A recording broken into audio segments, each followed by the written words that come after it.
Hello students, आज हम chapter 7 के एक्सरसाइज 7.4 का सेकंड और थर्ड क्वेश्चन करेंगे। सेकंड क्वेश्चन में आपको बोला गया है कि कंपेयर द फ्रैक्शंस को कंपेयर करना है। कंपेयर करना है मतलब बताना है कौन सा फ्रैक्शन छोटा है, कौन सा फ्रैक्शन बड़ा है और उसमें अप्रोप्रिएट साइन लगाना है। अप्रोप्रिएट साइन आपको जो बताया था जिस तरह लगाते हैं, जैसे देखो इसमें फर्स्ट क्वेश्चन है 3/6 और 5/6। पहली बात कि ये दोनों लाइक फ्रैक्शंस हैं, देखने से ही पता लग रहा है क्योंकि दोनों के डिनोमिनेटर सेम है। तो it's very easy to compare, क्योंकि जिसका न्यूमरेटर बड़ा है वो फ्रैक्शन बड़ा हो जाएगा। तो ये आपको याद रखना है हमेशा जब लेकिन ये सिर्फ लाइक फ्रैक्शंस के लिए ही होगा। तो बड़े की तरफ मुंह ओपन होता है इसका साइन का, तो इस तरह साइन लग जाएगा। इस केस में आप देखोगे कि डिनोमिनेटर सेम नहीं है, तो ये लाइक फ्रैक्शंस नहीं है। तो लेकिन हम ये देख रहे हैं कि इनके न्यूमरेटर सेम है। तो इस तरह के जो फ्रैक्शन होते हैं जिनके न्यूमरेटर सेम हो लेकिन डिनोमिनेटर डिफरेंट हो, तो ये ऑपोजिट उल्टे बिहेव करते हैं। मतलब जिनका डिनोमिनेटर छोटा होता है वो फ्रैक्शन बड़ा हो जाता है, और जिसका डिनोमिनेटर बड़ा होता है वो फ्रैक्शन छोटा हो जाता है। तो ये आपका इस तरह साइन लग जाएगा। फोर्थ में आप देख रहे हो लाइक फ्रैक्शन है क्योंकि डिनोमिनेटर में 5 है, तो वेरी इजी आपको इस तरह साइन लग जाएगा क्योंकि 5 बड़ा है 4 से, तो ये वाला फ्रैक्शन बड़ा हो जाएगा। इस केस में आप देखोगे 3/5 और 3/7 इसी की तरह है। ऊपर जो इसके लिखा है न्यूमरेटर सेम है, डिनोमिनेटर डिफरेंट है। इट मीन्स अनलाइक फ्रैक्शन है लेकिन न्यूमरेटर सेम होने से हमारे लिए इजी हो गया, हमें कोई कैलकुलेशन नहीं करनी पड़ेगी, इसको कन्वर्ट नहीं करना पड़ेगा इक्विवेलेंट फ्रैक्शन में। आपको पता है कि जब न्यूमरेटर सेम हो तो फ्रैक्शन उल्टा चलेगा, आपका जिसका डिनोमिनेटर छोटा है वो फ्रैक्शन बड़ा हो जाएगा। अब आपका थर्ड क्वेश्चन है, इसमें कहा है मेक 5 मोर सच पेयर। आपको इसी तरह के 5 पेयर्स और बनाने हैं एंड पुट अप्रोप्रिएट साइन। तो इसमें कोई आपको इतना घबराने जैसा कुछ नहीं है, आप कोई भी फ्रैक्शन बना सकते हो, 2 डिजिट नंबर भी ले सकते हो, डबल डिजिट भी ले सकते हो। चलो हम बनाते हैं, कोशिश करते हैं। पहला हम बनाते हैं, पहला इसी से लेके हम लाइक फ्रैक्शंस का ही कोई ऐसा पेयर बनाते हैं और 2 डिजिट ले लेते हैं, क्योंकि आपको जैसे इसमें सारे सिंगल डिजिट नंबर लिए तो कोई ज़रूरी नहीं है। तो आपने जैसे पहले लिया 12, और क्योंकि हम कह रहे हैं कि हम लाइक फ्रैक्शन लेंगे तो हमने ऐसे 2 फ्रैक्शन लिए हैं जिनके डिनोमिनेटर सेम है, 21/51। देखो दोनों फ्रैक्शन है, डबल डिजिट 2 डिजिट नंबर है, 2 डिजिट नंबर है आपका। तो आप देख रहे हो 21 बड़ा है, तो ये आपका ऐसे लग जाएगा साइन। तो इसमें कोई ऐसा मुश्किल नहीं है कि दिया नहीं है तो हम कैसे बनाएं, आप कुछ भी नंबर लिख सकते हो, आपकी चॉइस पे छोड़ा है उन्होंने। सेकंड एग्जाम्पल ले लेते हैं, इसमें हम इस तरह का ले लेते हैं जिनका न्यूमरेटर सेम है। तो इसमें भी हम 2 डिजिट नंबर ले लेते हैं, 31/9। और सेकंड ले लेते हैं क्योंकि हमने डिसाइड किया है कि न्यूमरेटर सेम लेंगे, यहाँ पे आप कुछ भी ले सकते हो, 11 ले लिया मैंने। अब आप देखोगे क्योंकि ये छोटा है लेकिन ये वाला फ्रैक्शन बड़ा हो जाएगा, क्यों? क्योंकि न्यूमरेटर सेम है।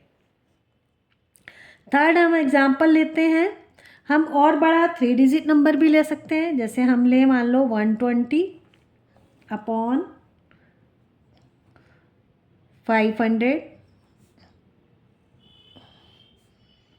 एंड 121/500। तो इसमें आप देखोगे लाइक फ्रैक्शन है लेकिन 121 बड़ा है 120 से, तो ऐसे साइन लग जाएगा।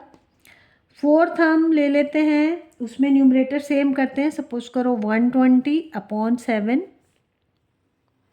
और न्यूमरेटर क्योंकि सेम लेना है और नीचे हम लिख लेते हैं /15। तो कौन सा फ्रैक्शन बड़ा होगा? ये वाला। क्यों? क्योंकि न्यूमरेटर सेम है और डिनोमिनेटर इसका छोटा है, तो ये वाला फ्रैक्शन बड़ा हो जाएगा। अब हम एक अलग तरीके का फ्रैक्शन लेते हैं जिसमें आपको न्यूमरेटर और डिनोमिनेटर दोनों डिफरेंट है। अब सोचने वाली बात ये है कि हम इसको कैसे सॉल्व करेंगे। यह आपका जैसे हमने ले लिया 3/6, इसको कैसे सॉल्व करेंगे? अब देखो ये मल्टीप्लाई करने से नहीं आ रहा, क्योंकि अभी तक हम क्या करते थे कि उनको लाइक में चेंज कर लेते थे मल्टीप्लाई करके। तो अब क्या करेंगे, इसमें 4 को आप कितने से भी मल्टीप्लाई करो 6 नहीं आएगा ना 2 से 3 आएगा। दोनों अनलाइक फ्रैक्शंस हैं, इनको कैसे कंपेयर करेंगे? तो ऐसे केस में जब आपका न्यूमरेटर भी डिफरेंट है, डिनोमिनेटर भी डिफरेंट है, तो हम क्या करेंगे, जो डिनोमिनेटर के जो नंबर हैं 4 और 6 जो इसमें दिए हुए हैं, इसका पहले एलसीएम निकाल लेंगे ताकि हमें पता लग जाए कि हमको इसका डिनोमिनेटर कौन से नंबर में चेंज करना है, ऐसा कौन सा लोएस्ट दोनों का मल्टीपल है जिसमें हम ये दोनों को चेंज कर सकते हैं, उसको बोलते हैं एलसीएम, लोएस्ट कॉमन मल्टीपल। तो first find out LCM of 4 and 6। 2 से डिवाइड होगा, 2 2 ज़ा, 2 3 ज़ा, 2 1 ज़ा, 3 ऐसे कैरी करेंगे और 1 ज़ा। तो इसका एलसीएम कितना आएगा आपका? 2 multiplied by 2 multiplied by 3 that is 12। ये आपका एलसीएम हो गया। एलसीएम मतलब लोएस्ट कॉमन मल्टीपल, मतलब दोनों नंबर का ये लोएस्ट कॉमन मल्टीपल है। हम दोनों को 12 बना सकते हैं। तो देखो इसको 12 कैसे बनाओगे आप? 3 से मल्टीप्लाई करके। तो ऊपर भी 3 से करना पड़ेगा आपको क्योंकि ये तो फ्रैक्शन की प्रॉपर्टी है। तो ये आपका क्या आ जाएगा? 6/12। ठीक है। और इधर करने के लिए आप क्या करोगे? 2 से मल्टीप्लाई करोगे। तो ये क्या बन गया आपका? देखो डिनोमिनेटर सेम हो गया। ये आपका हो जाएगा 6/12।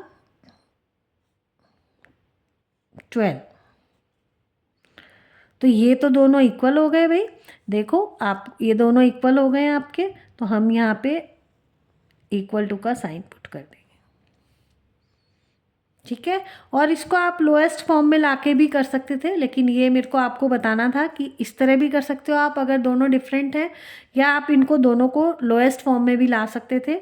तो ये दोनों जब इक्वल हो गए, देखो इसको भी लोएस्ट में करते थे 1/2 आता, ये भी 1/2 आता। तो ये तो था, कई होंगे फ्रैक्शन आपको जो लोएस्ट में भी नहीं जाएंगे। तो इस तरह आपने देखा कि हम किस तरह एग्जाम्पल्स हमने 5 लिखे हैं। हम खुद में इसमें कुछ भी आप अपना भी घर पे बैठ के आप अपने खुद से लिखो, खुद से फ्रैक्शंस बनाओ जिससे आपको की क्लैरिटी आए। Thank you.